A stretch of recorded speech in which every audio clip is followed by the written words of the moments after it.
right. Hello, how are you? It is really an honor to welcome you to the workshop, Internet Resilience, Securing a Stronger Supply Chain. Just double check that you are in the right room and you are very welcome. We're on a tight schedule, so we will need to move quickly, but meaningfully. If you are sitting at the back, please don't be shy and come closer. This is a roundtable by design, so please don't spare any seat over there. Come and don't be shy, just take a seat, you are welcome.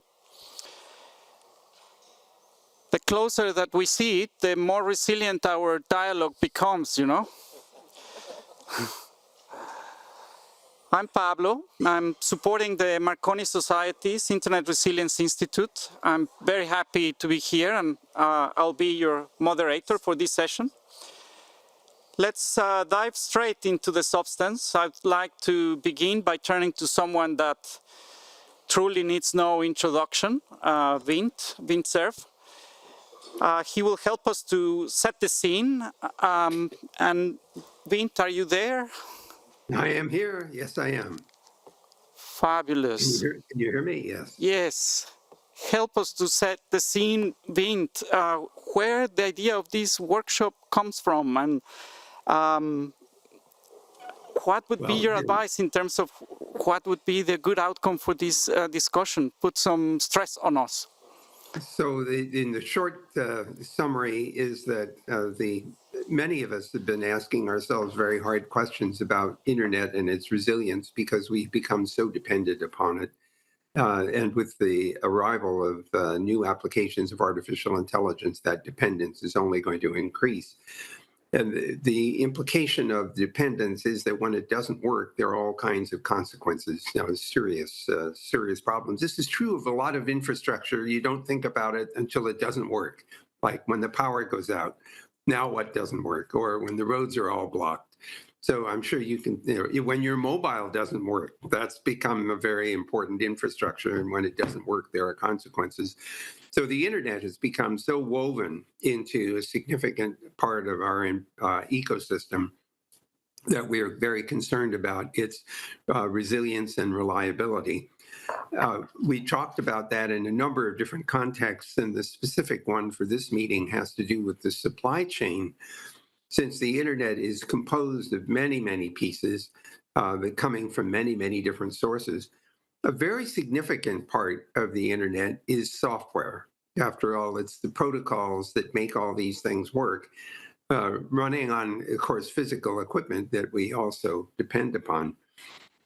I'm going to suggest to you that the word provenance will turn out to have a very heightened importance in this conversation. Where did things come from? How do we know that they have integrity? Have they been altered sort of in flight?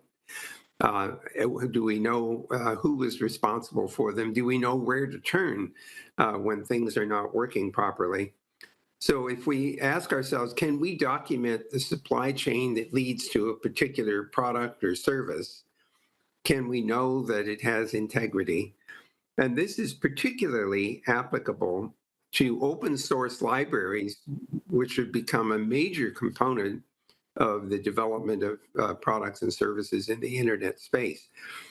Open source is wonderful because it's accessible, but it's also hazardous because sometimes it's not well maintained. And so we have to ask questions about the bill of materials used to create a product and the order in which those products have been applied. Do we know whether the software is unaltered? Does it have integrity? Has it been digitally designed? Do I know the party who digitally signed it so that I can trust the integrity of that? And second, security is a huge issue as well, not only in open source software, but in all of the components of the internet. How can we be assured that security has been properly attended to, not only in the fabrication of creation of the software, but also its configuration and installation? So tracking all of that, having the ability to audit where things came from and how they were assembled and who assembled them is a very important aspect of supply chain evaluation. So as you know, I have to go off to another meeting soon, but I hope that you will all take copious notes and that there will be something concrete coming out of the discussion that the rest of us can share. So that would be my little opening homily for you, Pablo. Finn, thank you so much. It's very strange to hear myself. So I think we have a good scene to work on, and let me introduce more or less how this panel is going to work. So we will have, there are a few lines there, but basically we will have three sections. The first one to talk about the current state of internet resilience. The second one to talk about what we mean by internet resilience supply chain, the interdependencies and the developing solutions. And the third part will be real-time experience and practical examples. Our panelists, it's a stellar group of people and experts. And on the first block, we will have Ram, we will have Olaf, and we will have Henriette. Ram from Digital Identity, Olaf from the Internet Society, and Henriette, former MAC chair and APC. Are you? Kind? Fiona, American University. John Crane, he's joining us remotely. He's the CTO of ICANN. Manal, I hope you are here. Welcome. She is from Egypt, from the regulator, former chair of the Governmental Advisory Committee of ICANN. And we have Mark from Cloudflare and IETF. So we will be having a conversation, and you are welcome to join that conversation. And we will get straight into it in terms of the current state of internet resilience. Ram, why don't you start to talk about what has happened recently in this work? Pablo, thank you so much. And just to frame this issue for us, the internet, as Vince said earlier, the internet is no longer just a convenience. It's the invisible infrastructure that supports nearly every aspect of our lives, from critical services to daily activities. We know this, but we also perhaps don't understand fully well just how much our modern world is fundamentally built on internet connectivity, right? From enabling critical services, healthcare or financial transactions, transportation, energy grids, emergency response, a resilient internet ensures that these vital services remain operational even in the face of disruptions. The other part of the criticality of what we are looking at is economic stability, because businesses of all sizes, from global corporations to local shops, they rely on the internet for every aspect of what they do. We also know in the last decade, or little over the last decade, that it's been significant for social communication and for social connectivity, and for all of us who endured the years of COVID. Without the internet would have been quite a different experience altogether. Certainly, the internet is critical for national security and public safety, but it's also a key part of trust and confidence. When you don't have a resilient internet and you have frequent or prolonged internet outages, that erodes both public and business trust in digital systems. And conversely, a resilient internet, it fosters confidence, it encourages further digital innovation, investment and adoption, right? And finally, it's about mitigating disruptions, right? Because resilience is not about preventing outages, which are inevitable, but it's about the ability to withstand, adapt to, and rapidly recover from them, right? So that means the ability to restore services, to route traffic around failures and minimize the impact on users, right? Because without resilience, even minor technical glitches or cyber attacks could have disproportionately severe and long-lasting consequences. So the Marconi Society, in November of 2024, it convened a group of 30 or so global experts in Washington, D.C. to review the state of internet resilience. And that group provided a report for 2024, the Internet Resilience Report. And that report highlights a critical assessment of the Internet's infrastructure. It identifies key threats, and it also offers recommendations. But here are the pressing challenges in internet resilience. There are really 4 key challenges. The first is just the increasing system complexity with tangled systems. Modern applications and services rely on a vast web of interdependencies, and inside of those interdependencies are often single points of failure. And they're hidden within complex supply chains. So, for an example is dependency on power, dependency on water, or over-reliance on a few APIs, software APIs. A second part is just intensifying regulatory pressures. The relationship between technical operators and government policymakers is becoming strained. Governments demand accountability and quick responses to incidents, given the Internet's critical role in not only national security, but the economy. And that clashes often with the technical community's traditional reactive and problem-solving approach. Try what's going on, solve it, and if it doesn't work well, try the next thing.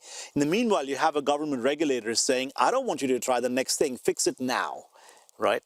So there's a growing friction, growing clash that's happening there. The third part is insufficient funding for preventive measures. Because if you look at funding for resilience, there's almost none. What happens is that when incidents occur, when problems happen, those things readily attract funding and they readily attract attention. But the crucial work of prevention, which is about good operational practices, proper training, systematic thinking about infrastructure, those things often lack adequate investment. And resilience is a prevention problem, and prevention does not attract money. The last part is the supply chain vulnerabilities in software. The reliance on complex software supply chains, it introduces significant points of fragility and the potential for cascading failures if a single link is compromised. And there are a great number of examples of this happening and that are public. There are much greater number of them that are happening that are not public. So if you look at all of this, we are at a point where we're at a moment where it's not just a technical challenge. Resilience is an increasingly urgent, global, and political challenge in front of us, which is why we're here at the IGF to talk about it, right? And what we need is a fundamental mind shift change. We've got to be starting to talk about proactive prevention. We have to really start thinking about how can you enhance collaboration, not inside a sector, but across sectors. An anecdotal and funny story is that, when you talk to regulators and they talk about, how terrific the resilience plan is for internet service providers, the common thread is that they have great backup plans, but then you start to talk to them about what is the common assumption. The common assumption is power will be available, water will be available, air will be available, right? Now, you go to folks in the power sector and you talk to them about their backup plans and how they have resilience planned. They have very good plans in there, but a common assumption for them is that the internet will be available so that they can communicate, right? So you have this expectation and an assumption that other parts of critical infrastructure are going to be available, except those parts aren't actually talking with each other, right? So we need enhanced collaboration across sectors. And really, the last part is a much deeper understanding of the interdependencies that really sustain global connectivity. So these things are essential, and we've got to wake up to these challenges now, or we'll wake up to a world that doesn't have adequate resilience for a foundational part of not just infrastructure, but of life. Ram, thank you. Tangled systems, regulatory friction, the funding gap, software, Achilles heel. What I am thanking you for is that you used enhanced collaboration and not enhanced cooperation, because if not, we were going to get into a lot of trouble. That's an inside joke, but Olaf, do you want the clicker for your slides, or do you want me to do it? Just do the next slide. This one. So,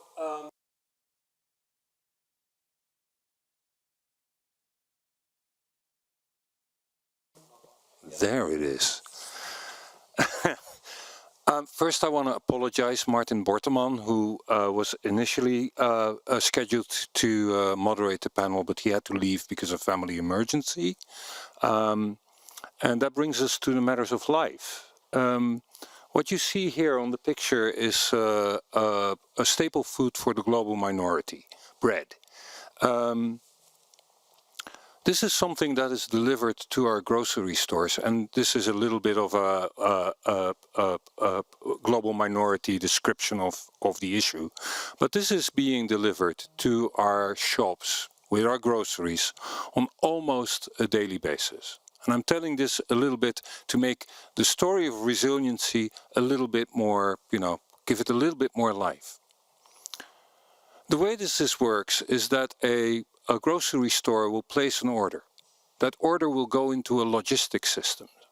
And if you Google for logistics system software, specifically if you do an image search, you will see enormously complicated architectures with all kinds of building blocks of interconnected systems that go all over the place. But that was the interconnectedness that Ram was talking about. One of those blocks fail, and your grocery will not be delivered. And all these type of things depend on the internet connecting. Not only in the connecting in your locality, not connecting in your city, not connecting between the warehouse and the grocery store, but also connecting to distance APIs that might be hosted somewhere at the other end of the globe. And everybody in that supply chain is doing their best to maintain uptime. Seriously doing their best to maintain uptime. But once systems get more complex, they become more fragile. A web page nowadays will do about 100, 200 queries before the page is actually visible, going to all kinds of different locations. And these websites are hosted probably in data centers. These data centers rely on electricity. And of course, the internet providers and the data center maintainers are doing their best, next slide, to maintain their power situation. This, my friends, is a Cummins DFLE 1500 kilowatt diesel generator. I got this picture from a second-hand diesel generator site. This model is available for $139,000. And this is the type of thing that sits in a data center. It slurps about 392 liters of diesel per hour to generate 1500 kilowatts of power. That is one truckload, a 30-ton diesel truckload of diesel every 3 days. If your internet goes down, or if power goes down in a data center, it takes 3 days before these babies are out. Now, of course, these things are tested all over the place. I actually have a story, or I'm telling a story, but I have a sub-story. I know of a case where the diesel was tested every month for 2 hours. They turned it on, made sure everything was working. And after 5-6 years, they really had an emergency. They turned the thing on, it worked for 5 hours, and it was out of diesel. They forgot to refuel the tanks. You laugh about this, but this is important, because this is the type of thing that can go wrong if you don't think through your system. And if you think about resiliency, I think that is the main question that we have to ask ourselves in these approaches is, next slide, what can possibly go wrong and what can possibly be broken? And that informs your risk-based approach. That also informs what can I do when things go wrong? Do I have to have a satellite phone so that I can communicate to somebody, to my diesel provider, for instance, so that I can get diesel? Because if the logistics systems is down at the same time, there's no way I can refuel my generators to keep uptime, and things will really break down. So these are the things that we need to think about when we think about resiliency. What can possibly go wrong? What can possibly be broken? And take risk-based approaches on the evaluation and understand, for instance, what are risks that might be coupled to each other? What if an anchor goes over the seabed and breaks both the electricity cable as well as the fiber cable? Coupled risks. And with that, I hope I set the stage for the continued discussion. Olaf, thank you very much indeed. We're thinking about you, Martin, if you are following us. And Martin said to Olaf, could you moderate? And then they agreed that I would moderate, because if not, we would have missed this wonderful presentation that you just did. I think it was awesome. Henriette, I would like if you could thread this into the IGF. Why we're discussing this in the IGF?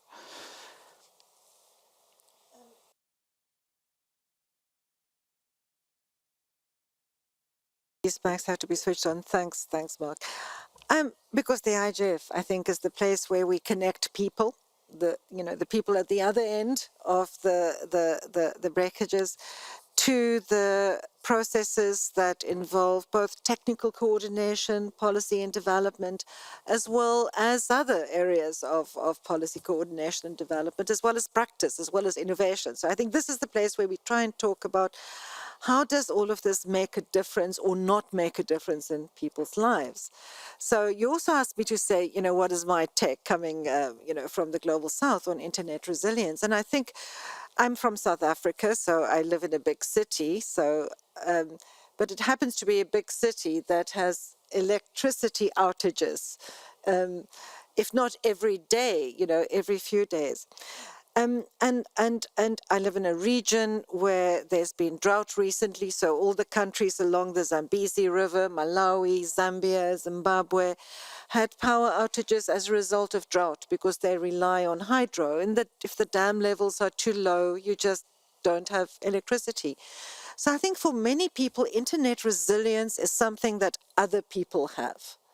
Um, uh, and what you have is this divide where you have financial institutions, for example, will make sure that they have backup.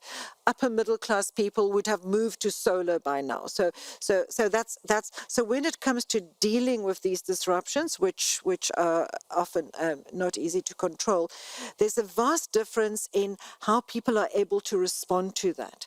And then when you look at industry and businesses, obviously the larger the company, the better it's going to be able to address disruptions. You have sectors, you have data centers which communicate very effectively with their clients. Their clients would probably get advance warning, or they would be rerouting and they would manage. But data centers serve, a kind of a small sector of the economy relatively, or they work with the financial institutions. So the banks might carry on working, but if you rely on a mobile network that needs to use a tower that relies on electricity, and the towers just go down. So even though theoretically the bank services are still up, you're not as an end user able to access it because your mobile operator, firstly, you're a pay-as-you-go customer, remember that, which means you get no communications from your service provider that there are disruptions. So it's like there's a two-tier system of how I think, as Ram said, what really matters is how do you respond? How do you do recovery? And I think what you have in many countries in the global south is a two-tier system. Some people who just deal with internet resilience, it's like an act of God. Sometimes you have, sometimes you don't. And then there are sectors of the economy and society who are empowered enough to invest in routing around it. And I think that's what's so frightening in many ways. I think that I think you've all talked about how the technical community does the routing around the disruptions. I think what happens in many developing countries is that the end user is expected to do the routing. They have to have 2 SIM cards, 3 or 4 SIM cards, because there's different affordability and different coverage in different parts of the country, for example. They have to have backups. They always have to have batteries.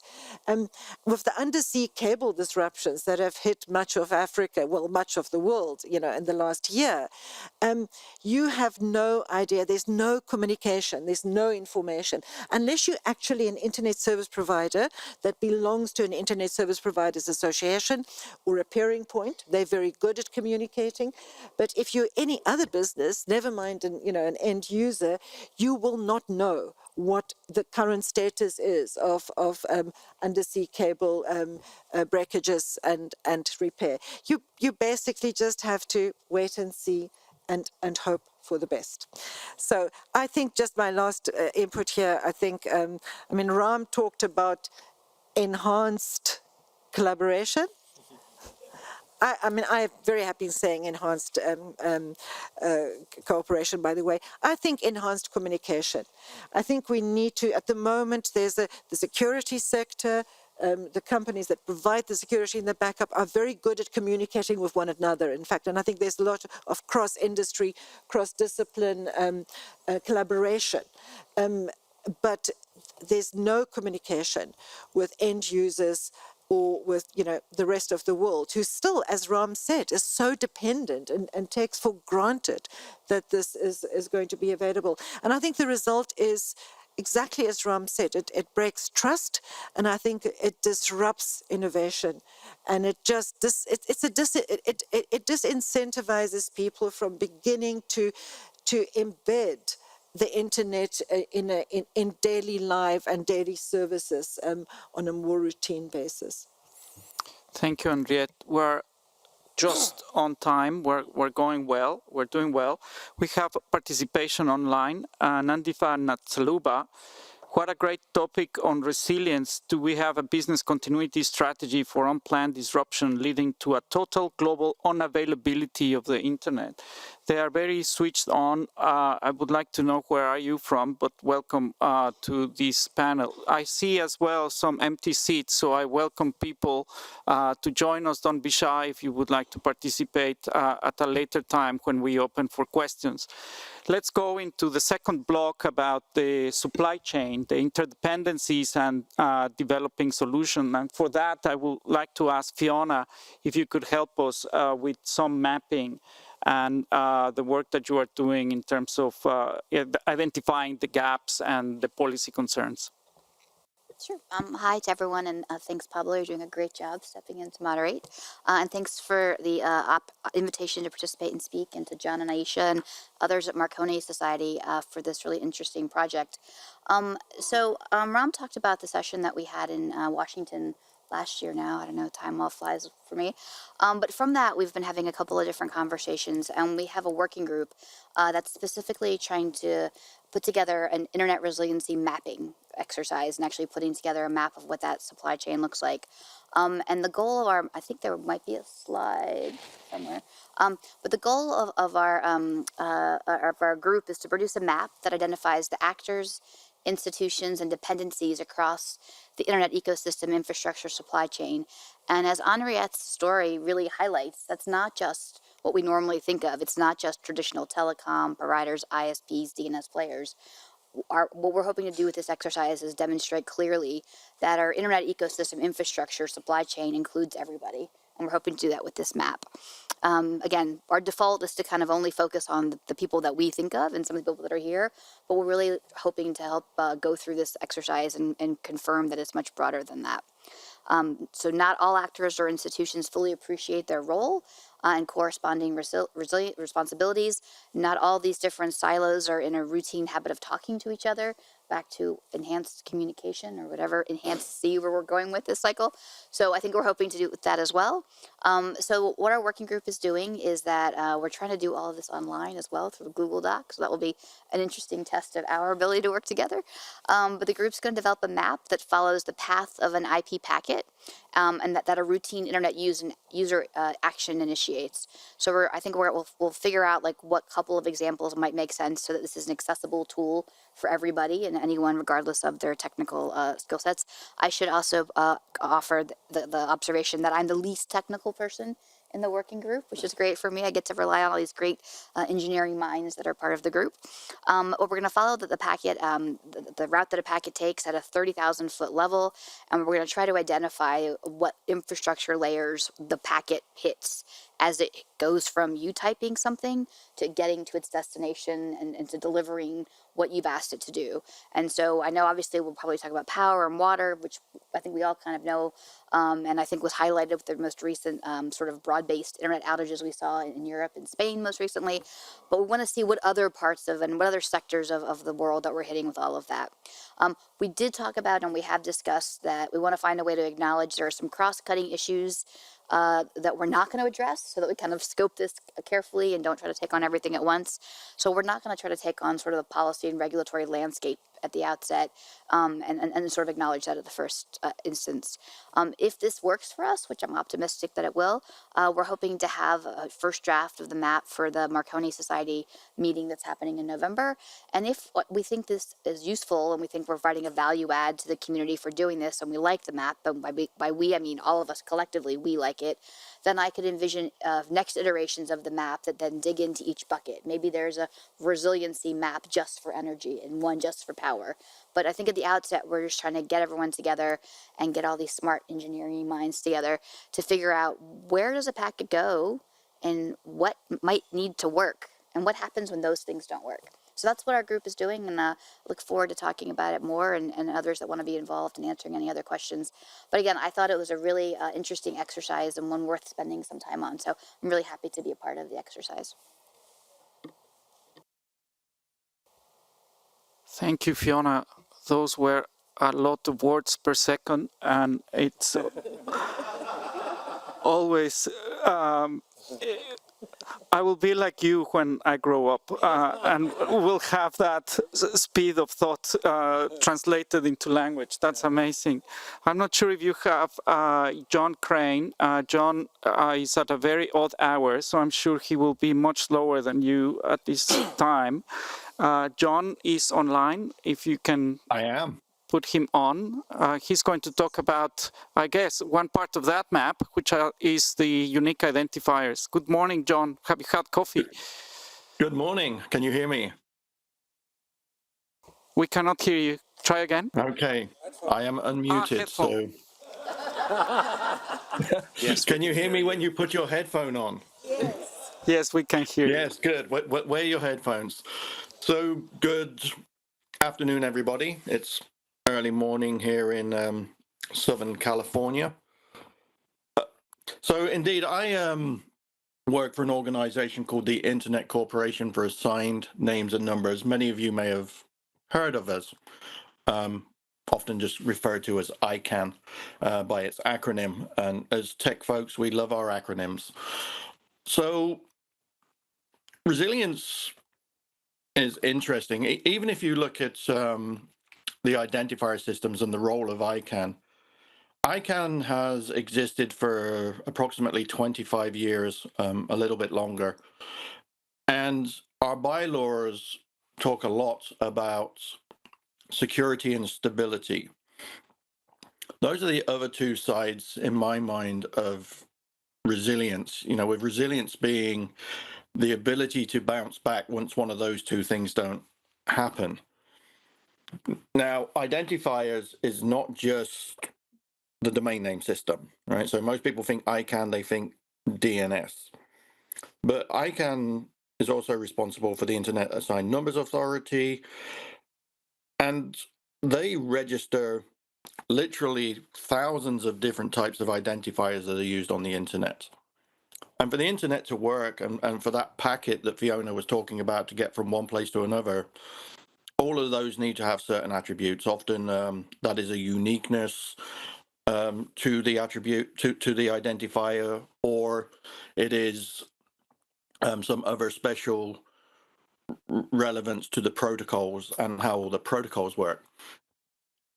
Now, the interesting thing is, of course, that may not be obvious, most end users, the people who use the internet, are blissfully unaware of how the internet works and most of these things. So while we talk about resilience of the network or the internet, it's important to remember that the users aren't aware of a lot of what is happening, and also that it's not a internet. You know, you'll often hear people tell you that the internet is actually a network of networks. So that means that even in the identifier space, there are many, many people that have a role to play.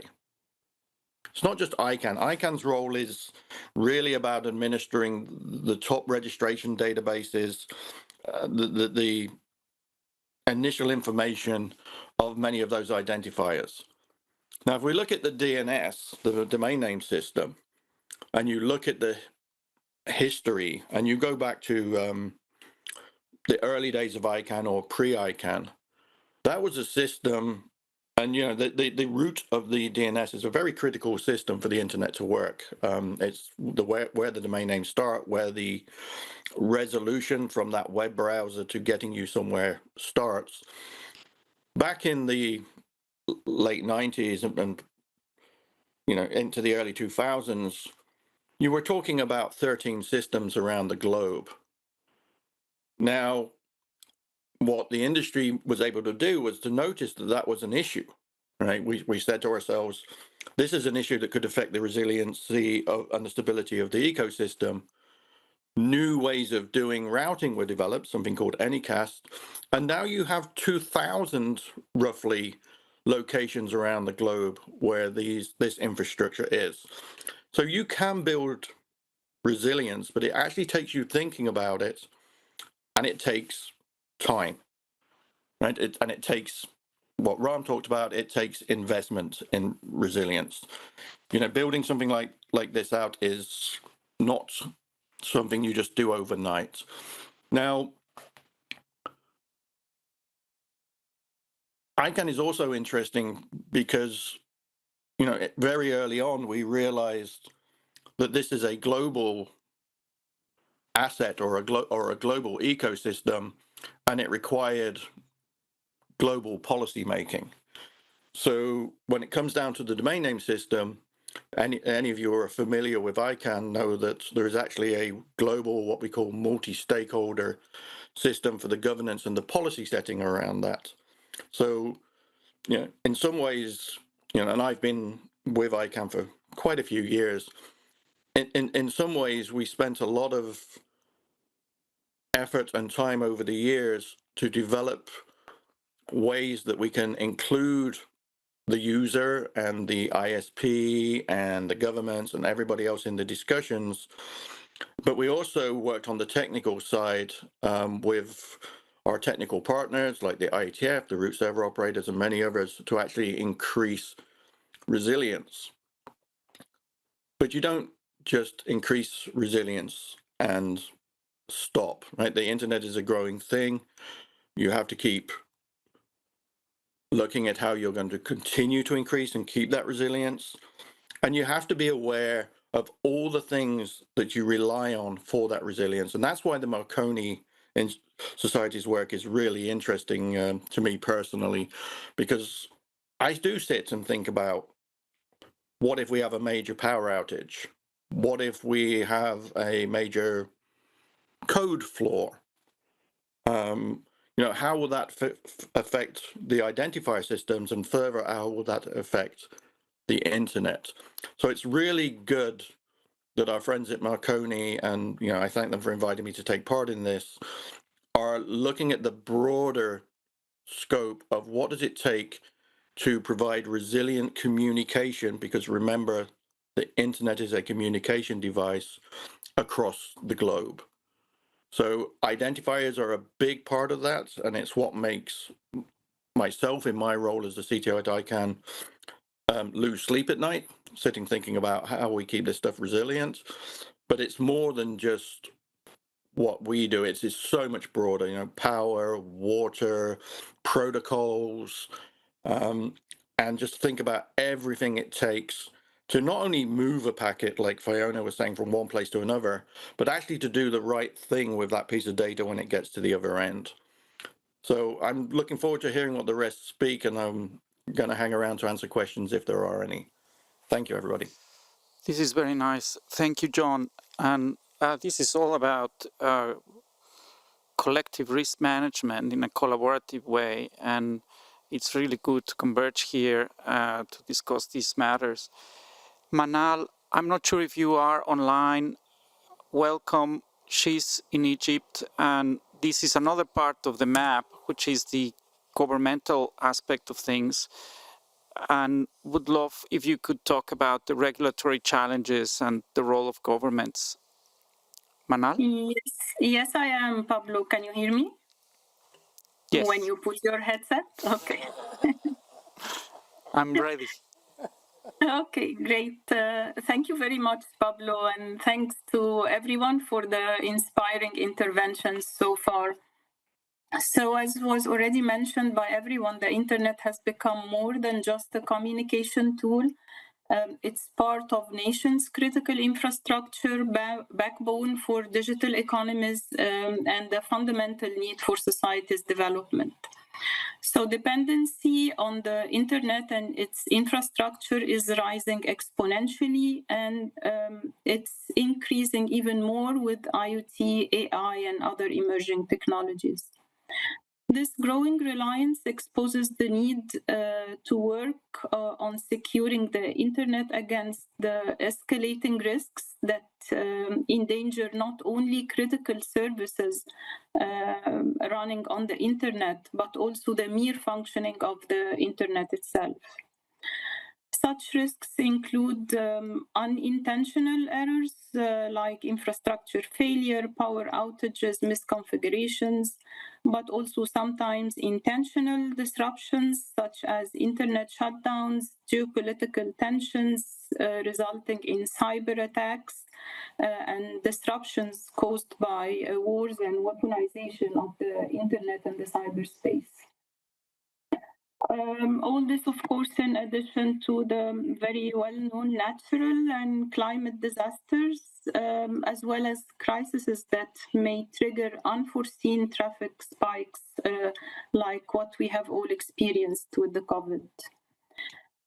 In this context, the role of governments is both vital and evolving, as today's digital interconnected world poses unprecedented challenges on how nations operate.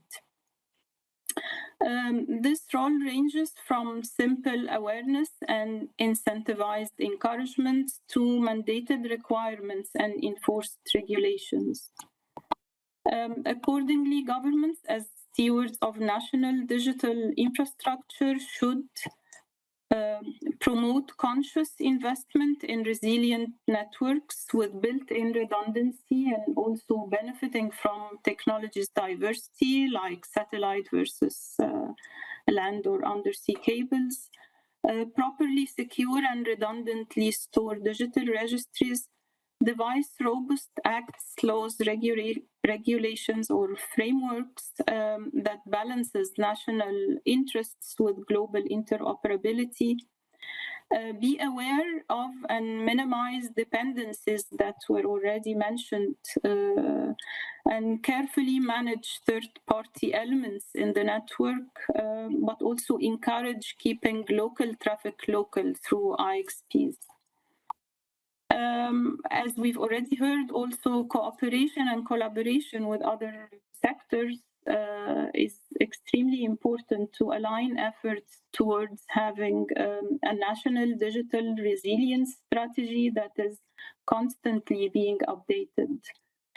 And also not to overlook the human factor, not only in terms of capacity development, but also in terms of changing the culture that Ram already hinted at, of taking for granted the internet's underlying infrastructure and its ongoing responsiveness. Of course, governments cannot do all this without embracing the expertise and contributions of other stakeholders, depending on the issue and stage we're at.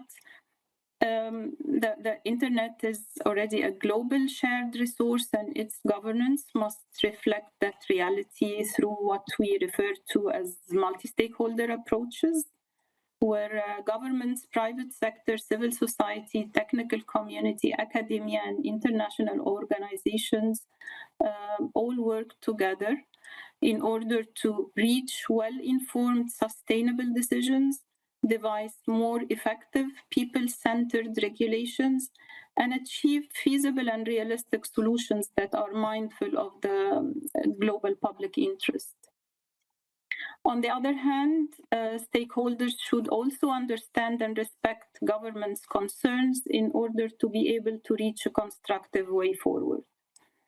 And since processes followed are equally as important as results achieved, in that respect, I would like also to refer to the Sao Paulo multi-stakeholder guidelines that serve as a valuable reference for strengthening internet governance and digital policy processes. They provide comprehensive and operational framework for establishing, implementing, and assessing inclusive, transparent, and accountable multi-stakeholder processes. In conclusion, it's important to note that the internet was not developed with security in mind, but now the transition to an increasingly digital society and economy prioritizes internet resilience as a pressing technical and policy challenge that is both national and global in nature. Hence, strengthening internet resilience is the responsibility of everyone, caretakers and beneficiaries, and it should be ongoing and proactive in order for the internet to continue to function as we expect. And I leave it at this and hand it back to you, Pablo. Thank you. Thank you, Manal. Wonderful. And it seems that we're really working on the basis of resiliency in spite of major construction happening at the back. So if you see, Manal, our faces, like a lot is going on in the backdrop of these. I don't know exactly what. Are they preparing for the music night? I don't know. Okay, that's that. So imagine a major concert of the Rolling Stones being prepared at the back of. And so are the musicians. Us. Let's be resilient and let's move on. We are soon to head towards an opening of the conversation. We have Vint stating a provocative question, then Ram providing some background, then Olaf providing some what-if scenarios, and Riet more on the collaborative and the linkage between the internet governance arena and the internet resilience conversation. We have Fiona on the mapping, John on the unique identifiers. We have Manal on a global perspective on government, regulatory, but also cooperation. I think that's what we try to do. Let's not say how, just cooperation. Let's get into the real deal with you, Mark. If you could tell us a bit how these work in the real world. Sure. Hello, I'm going to take my headphones off. Should I take the control? Oh, lovely, thank you. So I was asked to talk a little bit about how my company conceptualizes and deals with internet resilience. I work for a company called Cloudflare. And Cloudflare is a company that provides internet infrastructure in a particular way. You know, the internet itself is inherently unreliable. There's nothing that guarantees that a packet will get to its destination. We build abstractions on top of that so that we can pretend that it is reliable and resilient. We have TCP so that we have connections and we pretend that that is reliable, except sometimes it's not. Sometimes that abstraction breaks down. And so we do other things. Web browsers will actually retry requests if they fail, so that they paper over that unreliability so that the user of the browser has a nice experience. And websites and other services use companies like mine to further provide resilience. So what we are is a global network of servers everywhere providing services to users, whether it's in the global south, whether it's in the minority world. They bring content and services closer to the users to improve the resilience and the availability, to improve the security of those services, and also to make them faster, to make them so that they seem like they're just next door, even though you're actually talking to someone around the world. And what that does is make the internet more seamless for everyone. That means that resilience is really an existential threat for our business. We have to be available all the time, or our customers are very unhappy. And so we use several techniques to make sure that our systems are as available as possible. The core systems, the data plane, are decentralized so that every node, every one of those servers can operate on its own. It doesn't need connectivity to the rest of our systems, so that if there's a partial failure somewhere, they can continue serving data. There are some parts of our systems that need to be centralized, and so we use other techniques to make sure that they are fully available. And so usually that's redundancies and failovers and things like that. So despite all of those efforts, despite all that engineering and hiring some of the best engineers in the world to do this, we still have problems. As has been said a few times, you can never make something perfectly available. We had an incident last year, just as one example, we called Code Orange. It was an alarm bells kind of situation in the company, where one of the generators that Olaf was talking about earlier, thank you for that illustration, by the way, Olaf, was used by one of our power suppliers at a key data center, and it failed in a particular way, and then some other systems failed, and that caused a cascade of failures where that data center went offline completely. which shouldn't happen. Data center operators, we were renting that space from a data center operator, took extraordinary lengths to keep them highly available. So that was one thing that shouldn't have happened, or a series of events. Because it was that particular data center, those centralized systems that I talked about, the ones that needed to be in one place, also failed.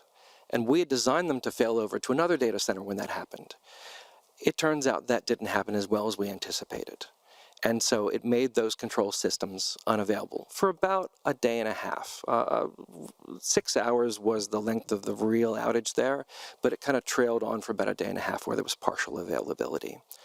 That's a horrific situation for a company like ours, and we resolved not to let that happen again. And so we went through this effort to re-engineer our systems, those key systems that were centralized, so that they were more resilient. And that took a couple of months, basically. We had another big incident at the same time that caused some distraction, which I won't go into.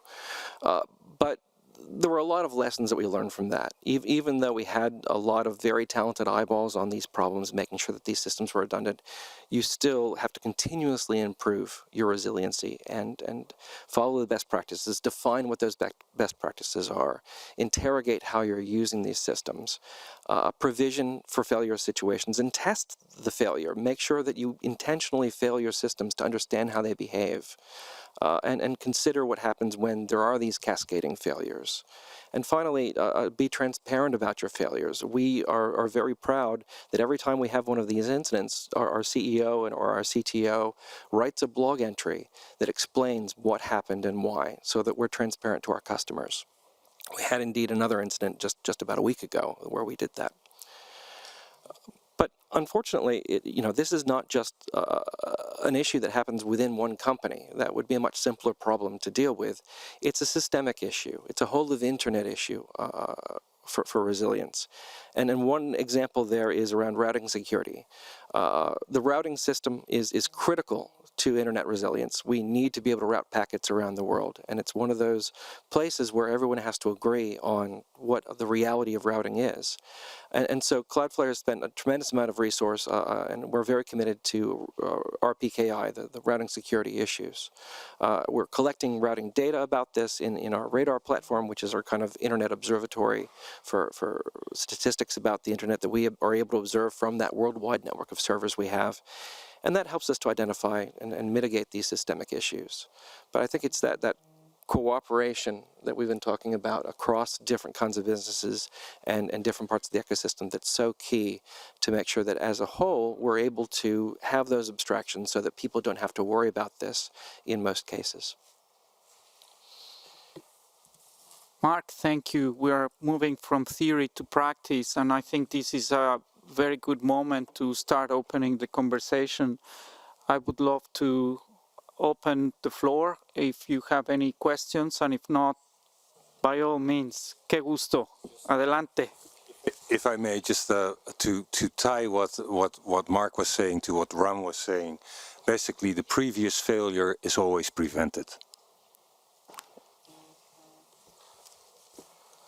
Gracias, Pablo, and thank you, everybody, and for being here. I just want to ask a question to the panel about a topic that I think the first speaker mentioned about the economics and financial. I'm going to make a brief introduction to put it in context. Before the internet, the international communication was through the telephone network, and international communication was long-distance telephone calls.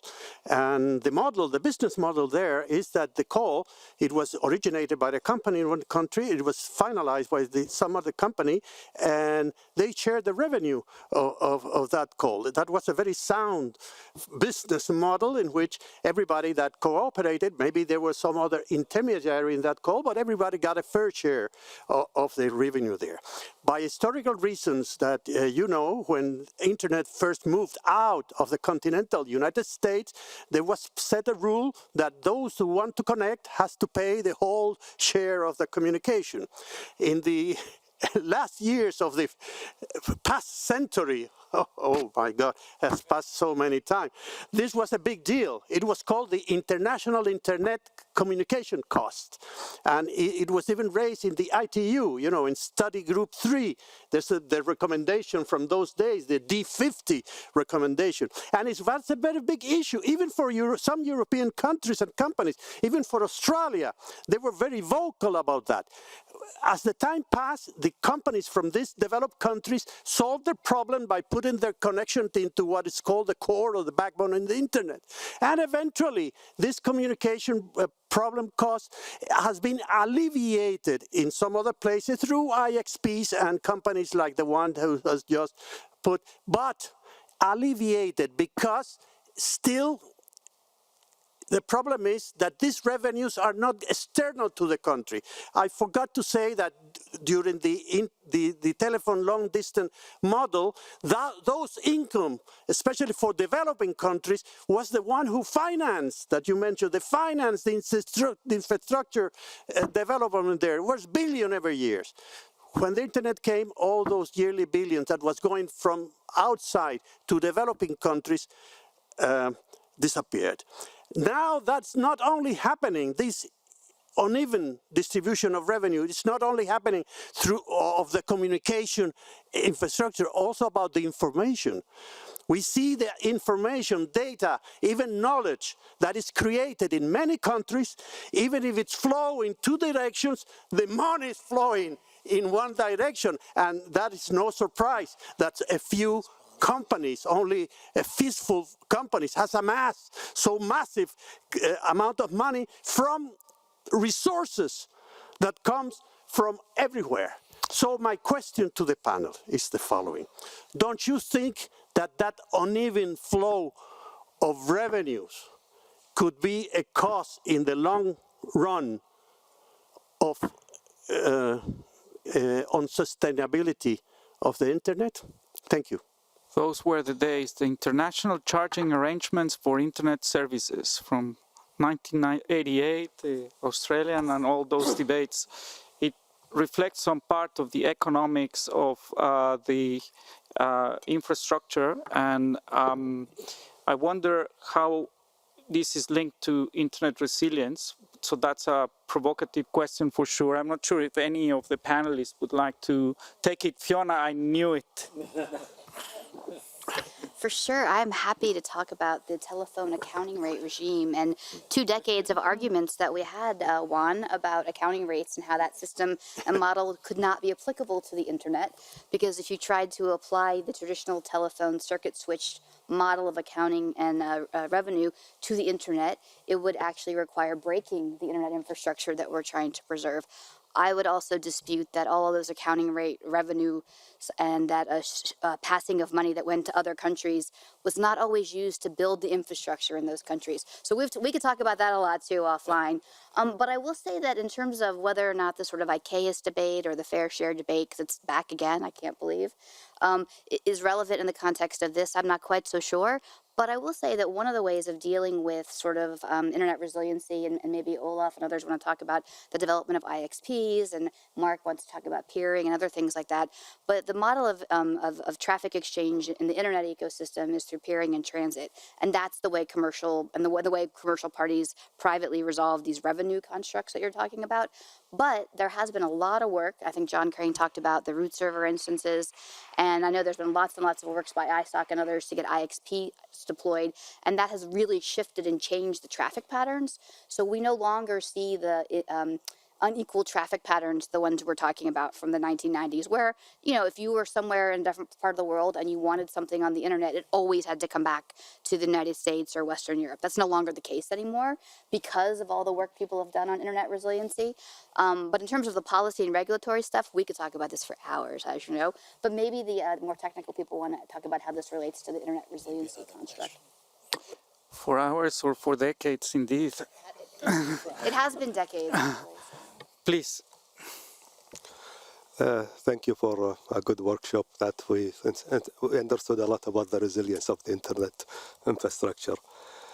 My name is Qusay Al-Shati. I'm from Kuwait, and we are located in the Middle East.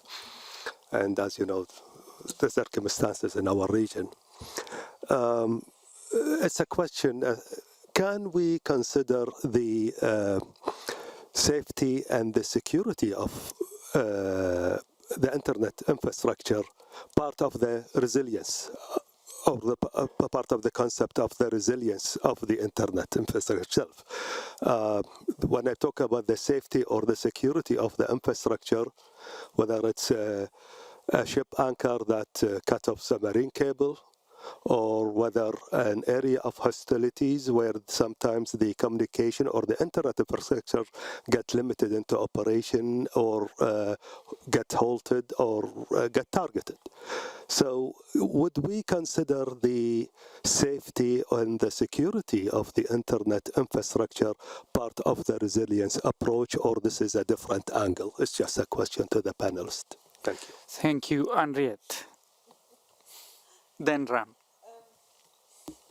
Of course, I have a view on this. It's not necessarily a broadly accepted view. I mean, I was a member of the commission, the Global Commission on the Stability of Cyberspace, and so was Olaf. So we debated this together, and I think we spent a long time talking about, is it the logical resources, or is it actually the physical transmission infrastructure? We decided it has to include the physical transmission infrastructure. And I haven't even touched on that, but I think it really, having, and I think there's I actually also want to react a bit. I think that we have different resilience is treated differently by different parts of the internet. I think the technical community understands resilience, and I think has good practices and procedures for ensuring resilience or striving towards greater resilience. I do not necessarily think that telcos have the same approaches to the internet technical community. I do not think that governments have the same approaches. There are also not even common definitions of what is critical internet infrastructure, what is critical information infrastructure. I think we also see the destruction of infrastructure and conflict. We have the case of Gaza, where infrastructure has been completely destroyed. In fact, and where Gaza users, even when they had internet, were restricted to 2G. So there's so many different factors, but I certainly think that the physical transmission infrastructure does have to be considered, because without that, and I think as Mark and others have said as well, or even electricity, which is an external factor, but it disables both the physical and the logical resources. So I personally do think that physical transmission infrastructure is part of it, but that's not a universal view. In fact, we asked the ICANN board a few years ago to look at the public resources, physical infrastructure as being part of that. And in fact, even to look at the DNS as being a part of the public core. And even that, I think, we struggle to achieve. Thank you, Henriette. We need to hurry because we have still some content to cover. I would let Mallory to have a question, Ram a quick response, and then John to wrap the conversation, if that's okay. Mallory. Thanks, and thanks for hosting this conversation. And Ram, I really liked your first slide. I don't know if you can go back to it, but I don't know if folks are like me, but when we were having these conversations in the framing of fragmentation, and now it kind of came up here. Oh, I love the bread picture as well. Thank you, Olaf. That like we obviously see there's an interconnection between electricity and food systems and shipping lines. And I feel a bit odd when we have those conversations because it's really clear that we don't think the internet is maybe more important than eating or drinking water. But we don't quite make the connection, in my view, that every single one of these vulnerabilities is actually a crisis of capitalism.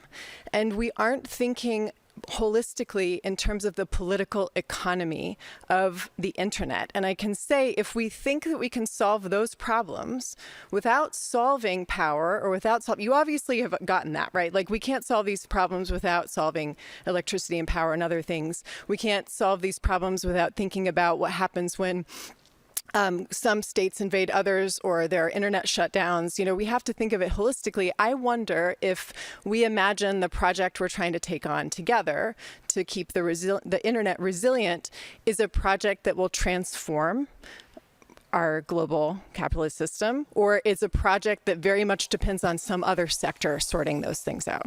Thank you, Mallory. Ram? Thank you, Mallory. That's a great provocative question. I think it will transcend rather than transform.